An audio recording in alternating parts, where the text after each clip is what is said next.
Mana Riyada salomatlik va farovonlik xalqaro assotsiatsiyasining tilla patagi qo'lingizda turibdi. Nima uchun xarid qilgansiz bu pataklarni? Nima muammo bor edi sizda? Assalomu alaykum aziz kuzatuvchilar. Menda masalan 13 yildan beri poliartrit bo'yicha uchetda turaman. Lekin poliartritdan oldin menda oyog'imda shporam bor edi. Belimda grijam bor edi 3 ta. Mana shu shporam rosta yomon meni qiynagan. Lekin qilmagan narsam qolmagan shporaga. Udarno-volnovoy terapiya qildirgan, massaj qildirgan bo'lmadi. Lekin mana shuni eshitib qoldim. Oldim, kiydim. Bir где-то 2,5-3 hafta deganda, lekin natijasini ko'rdim. Umuman mana shporadan xalos bo'ldim. Grijamdan bir 2,5-3 oy deganda grijamdan xalos bo'ldim.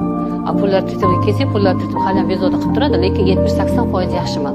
Shuning uchun mana shu stilki boriga shukr deyman. Stilkilar menga rosa yoqadi. Stilkini o'zim yaxshi ko'raman. Stilkisiz menga hayot yo'q. Ertalab turgandan to kech yotgungacha stilkida yuraman. Natijasi обязательно bo'ladi. Yaxshi yordam beradi. Grijagada, shporagada, yassi oyoq, artroz, artrit, protruziya, nima suyak bo'g'imizda qanaqa muammo bo'lsa hammasini zo'r yordam berar ekan. Shuni bildim men, lekin hammaga tavsiya qilaman olishga.